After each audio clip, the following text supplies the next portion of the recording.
Hello बच्चों, नमस्कार। कैसे हो सभी? आपके अपने परिवार गुरु स्टडी IQGK में स्वागत है। हमारी आज की जो क्लास रहने वाली है वो रहेगी हिंदी का प्रैक्टिस सेट। ठीक है, SSC GD स्पेशल है। सभी को बता दूं, जो बच्चे GD का एग्ज़ाम की तैयारी कर रहे हैं सभी के लिए मोस्ट हेल्पफुल क्लास रहने वाली है। तो बिना देरी के चलते हैं फर्स्ट क्वेश्चन पर। चैनल को सब्सक्राइब और क्लास को लाइक ज़रूर करेंगे। चलिए अपने नोट्स बनाते रहेंगे और PDF चाहिए तो कमेंट करें। चलिए, गोदान किसकी कीर्ति है? तो बताएंगे option number A, B, C या D। तो बताएंगे सभी बच्चे। तो ऑप्शन नंबर क्या होने वाला है हमारा? तो option number C, Munshi Premchand की। ठीक है, चलिए चलेंगे आगे। नेक्स्ट क्वेश्चन है हमारा, गागर में सागर किस कवि की है? ठीक है, या भरने का कार्य किया या किस कवि की है? तो बताएंगे सभी।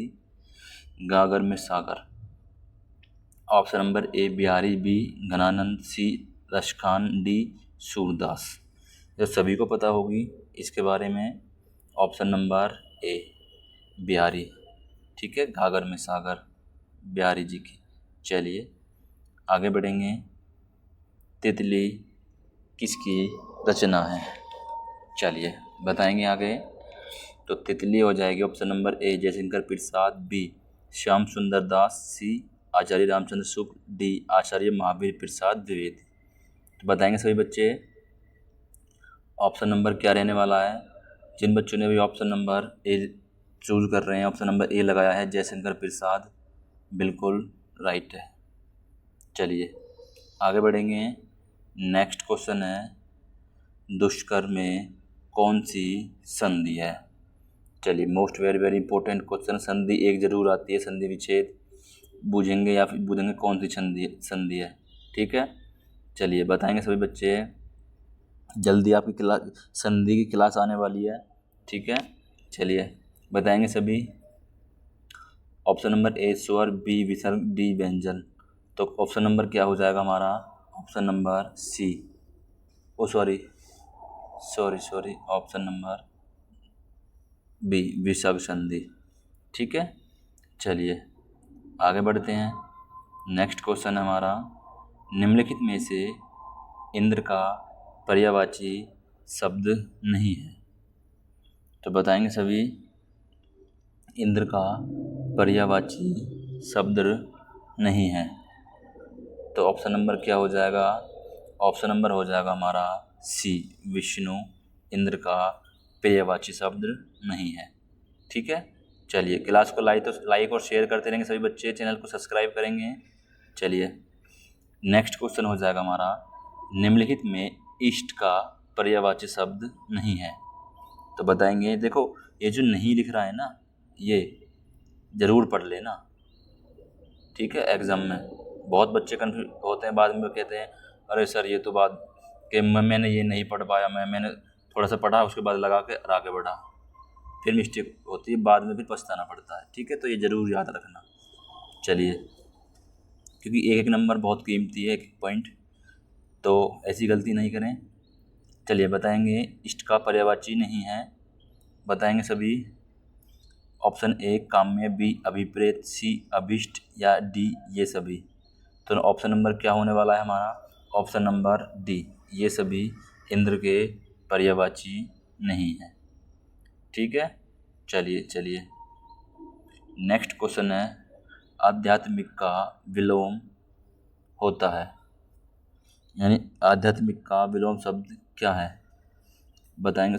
ऑप्शन नंबर A सांसारिक, B पारलौकिक, C भौतिक, D वैचारिक। तो बताएंगे सभी बच्चे। तो ऑप्शन नंबर क्या हो जाएगा हमारा? ऑप्शन नंबर आध्यात्मिक का सांसारिक। ठीक है, चलिए आगे बढ़ेंगे। नेक्स्ट क्वेश्चन हो जाएगा हमारा, आरोहण का विलोम शब्द क्या है? सभी को पता होगा इसके बारे में। तो आरोहण का हो जाएगा ऑप्शन नंबर C अवरोहण। आरोहण का आहारन मत लगा देना या आरोही मत लगा देना।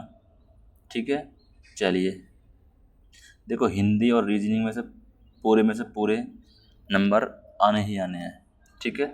चलिए प्रैक्टिस करते रहेंगे, पूरे के पूरे नंबर आएंगे, ठीक है। 20 में से 20। चलिए आकर्षण का विलोम शब्द क्या है, बताएंगे। आकर्षण का विलोम शब्द क्या हो जाएगा? ऑप्शन नंबर ए प्रेम, बी घृणा, सी विकर्षण, डी सकर्षण।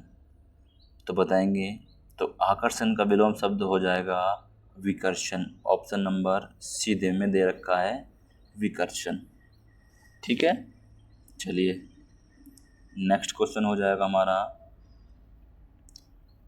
चलिए जीतने की इच्छा रखने वाला कहलाता है या क्या कहलाता है? तो बताएंगे सभी बच्चे। ऑप्शन नंबर ए जिगीषा, जिज्ञासु, उन्माद, आकांक्षी। तो बताएंगे जीतने की इच्छा रखने वाले को कहते हैं हम जिगीषा। ऑप्शन नंबर ए जिगीषा, ठीक है। चलिए नेक्स्ट क्वेश्चन हो जाएगा हमारा, भोजन की इच्छा रखने वाले को क्या कहते हैं? बताएंगे सभी बच्चे। क्लास को लाइक और चैनल को सब्सक्राइब करते रहेंगे, चलेंगे बताएंगे सभी बच्चे। चलिए तो क्या हो जाएगा? भोजन की इच्छा रखने वाला ऑप्शन नंबर ए, बी, सी या डी। भोजक, बुभुक्षु, बुभुक्षा, जिघत्सु। तो बताएंगे, तो ऑप्शन नंबर क्या हो जाएगा हमारा? ऑप्शन नंबर डी जिघत्सु, ठीक है। चलिए जिघत्सु। लक्ष्य का तद्भव शब्द क्या होगा? तो बताएंगे सभी, लक्ष्य का तद्भव शब्द क्या होगा? तो लक्ष्य का option number A, B, C, D. लक्ष्य का लक्ष्य नहीं हो सकता, लक्षण नहीं हो सकता, लक्ष्य नहीं हो सकता, तो बचा क्या? ऑप्शन नंबर ए लाख। लक्ष्य लाख। तद्भव तत्सम मेरे भाई हर एग्जाम में आते हैं, कोई सा भी एग्ज़ाम उठा लो जिसमें हिंदी है, हर एक एग्ज़ाम में 2 से 3 क्वेश्चन आने ही आने हैं। चलिए दुर्जन में कौन सा उपसर्ग है? चलिए बताएंगे, ए, बी, सी, डी। उद, उप, दुर, दुरुस्त। एक सेकंड, ये जो है ये ऐसे है, ठीक है। चलिए बताएंगे, दुर्जन में तो ऑप्शन नंबर क्या हो जाएगा हमारा? सी दुर, ठीक है, सी। चलिए नीचे हलंत लगा हुआ है। चलिए दुर्योधन शब्द में प्रयुक्त उपसर्ग बताइए। मैं आपको बता दूं, उपसर्ग जो लगता है वो लगता है शब्द के पहले, ठीक है, यानी शुरुआत में, ठीक है। उपसर्ग प्रत्यय लगता है बाद में, ठीक है। इतना तो पता ही होगा सभी को। चलिए कोई बात नहीं, चलिए आगे बढ़ेंगे। दुर्योधन में उपयुक्त उपसर्ग बताइए। तो ऑप्शन नंबर क्या होने वाला हमारा? ए, बी, सी या डी। तो ऑप्शन नंबर क्या हो जाएगा? ऑप्शन नंबर ए दुर, हलंत लगा हुआ है नीचे, ठीक है। चलिए नेक्स्ट क्वेश्चन हो जाएगा हमारा, अभिमान शब्द का उपसर्ग बताएंगे। तो बताएंगे सभी बच्चे, तो अभिमान का उपसर्ग क्या हो जाएगा? तो ऑप्शन नंबर हो जाएगा हमारा ए, बी, सी या डी। तो मैं बताया था ना, उपसर्ग बाद में, अभिमान उपसर्ग बाद में, प्रत्यय उपसर्ग पहले प्रत्यय बाद में, ठीक है। उपसर्ग पहले प्रत्यय बाद में, तो अभिमान में अभी, ऑप्शन नंबर डी, ठीक है। चलिए आगे बढ़ते हैं। चलना पुर्जा का अर्थ क्या है? बताएंगे, चलना पुर्जा का अर्थ हो जाएगा ईमानदार, बेईमान, चालाक और व्यवहार कुशलता और धूर्त। तो ऑप्शन नंबर सी चलना और व्यवहार कुशल, ठीक है। चलिए आगे बढ़ेंगे। षड्यंत्र का संधि विच्छेद कीजिए। मैंने क्या कहा था आपको, संधि से 1 या 2 क्वेश्चन आने ही आने हैं, ठीक है। जो क्लास हम करवा रहे हैं ये सभी पूछे हुए गए एग्जामों में क्वेश्चन हैं, तो किसी भी क्वेश्चन को मिस मत करना या ये मत सोचना कि एग्ज़ाम ये क्वेश्चन वैसी कहीं से उठाए हुए यहाँ कर दिए। सभी क्वेश्चन एग्ज़ाम में रिपीट हुए क्वेश्चन है, आए हुए क्वेश्चन है। ठीक है, चलिए बताएंगे ऑप्शन नंबर ए, बी, सी या डी। तो ऑप्शन नंबर क्या हो जाएगा हमारा, जिन बच्चों ने भी ऑप्शन नंबर ए लगाया है, षड हलंत प्लस यंत्र या षड धन यंत्र, नीचे हलंत लगा हुआ है। ठीक है, चलिए चलेंगे नेक्स्ट क्वेश्चन पर। नेक्स्ट क्वेश्चन हो जाएगा हमारा, चलिए नेक्स्ट क्वेश्चन है हमारा, निम्नलिखित वाक्यों में से शुद्ध वाक्य को सही उत्तर के रूप में चुनें। तो बताएंगे सभी, अब देखिए पढ़ेंगे।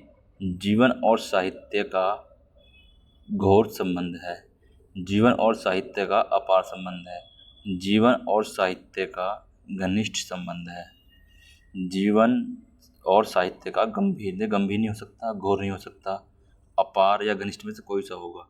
तो इनमें से बेस्ट कौन सा है, इनमें से बेस्ट है option number C. Option number C, जीवन और साहित्य का घनिष्ठ संबंध है। ठीक है, चलिए आगे चलते हैं। नेक्स्ट क्वेश्चन है, बंदूक एक उपयोगी शस्त्र है, बहुत उपयोगी शस्त्र है। बंदूक उपयोगी शस्त्र है, बंदूक बहुत उपयोगी अस्त्र शस्त्र है।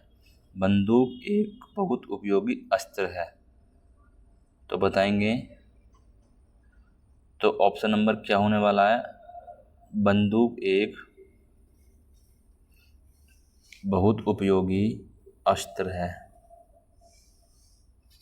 ठीक है, बंदूक एक बहुत उपयोगी अस्त्र है। ठीक है, चलिए चलेंगे नेक्स्ट क्वेश्चन पे। नेक्स्ट क्वेश्चन हो जाएगा हमारा, भारतीय ज्ञानपीठ पुरस्कार दिया जाता है हिंदी भाषा के प्रचार प्रसार हेतु, भारतीय लेखकों की आर्थिक सहायता हेतु, भारतीय भाषाओं के साहित्यकारों को रचनात्मक लेखन के लिए प्रोत्साहन करने हेतु, नवोदित साहित्यकारों को प्रकाशन सहायता हेतु। बताएंगे सभी बच्चे।